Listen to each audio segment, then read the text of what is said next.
नमस्कार. मराठी अपडेट गुरु या यूट्यूब चॅनलवर संपूर्ण महाराष्ट्रामध्ये युवा कार्य प्रशिक्षण योजना तर याच्या संदर्भात डिटेल माहिती दिली जाते. अनेक कॅन्डिडेट आपल्याला विचारत आहेत की नवीन नोंदणी कधी होणार, तर आजच्या व्हिडिओमध्ये नवीन नोंदणी संदर्भात माहिती देणार आहोत आणि त्याचबरोबर युवा कार्य प्रशिक्षण योजनेअंतर्गत अनेक युवक युवती लागलेले आहेत, त्यांचा कालावधी वाढणार की नाही या संदर्भात आपण माहिती देणार आहोत.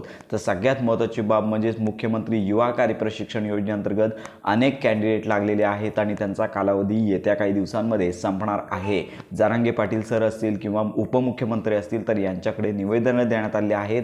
उपमुख्यमंत्री आहेत तर यांनी भाषणामध्ये आम्ही कालावधी वाढवून देऊ अशी देखील घोषणा केली आहे. परंतु आता सर्व कॅन्डिडेट प्रतीक्षेत आहेत तो GR किंवा नोटीस येण्याची. कारण का जोपर्यंत नोटीस येत नाही आहे, GR येत नाही आहे, तोपर्यंत अनेक प्रशासकीय अधिकारी असतील किंवा मंडळी असतील तर त्यांनी दिलेली आश्वासनं काही उपयोगाची ठरणार नाहीत. सगळ्यांनी केवळ आश्वासनं दिलेली आहेत.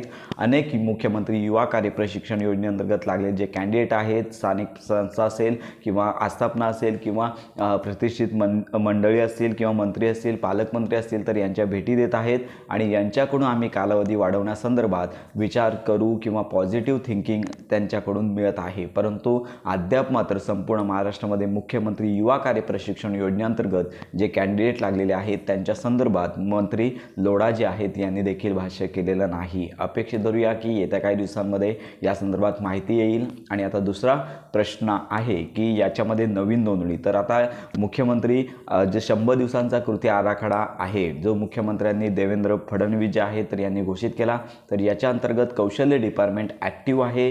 प्रत्येक आस्थापना असेल, जिल्ह्यानुसार प्रत्येक शासकीय विभाग असेल तर याच्यामध्ये रिक्त पदांचा तपशील यामध्ये मागवण्यात आलेला आहे. त्यामुळे लाखोहून अधिक पदे मुख्यमंत्री युवा कार्य प्रशिक्षण योजनेअंतर्गत भरली जाणार आहेत अशी माहिती यापूर्वी जे मंत्री लोढा आहेत तर यांनी प्रेस कॉन्फरन्समध्ये दिलेली आहे. त्यामुळे आता सध्या तरी मुख्यमंत्री युवा कार्य प्रशिक्षण योजनेचं पोर्टल बंद आहे. येत्या काही दिवसांमध्ये ही वेबसाईट अपडेट होईल आणि नवीन नोंदणी देखील सुरू होणार आहे. कारण का त्यांनी घोषणा केलीच आहे. तर याच्यामध्ये तब्बल लाखोंपेक्षा जास्त पदे ही मुख्यमंत्री युवा कार्य प्रशिक्षण योजनेअंतर्गत भरली जाणार आहेत. तर 100 दिवसाचा हा कृती आराखडा आहे.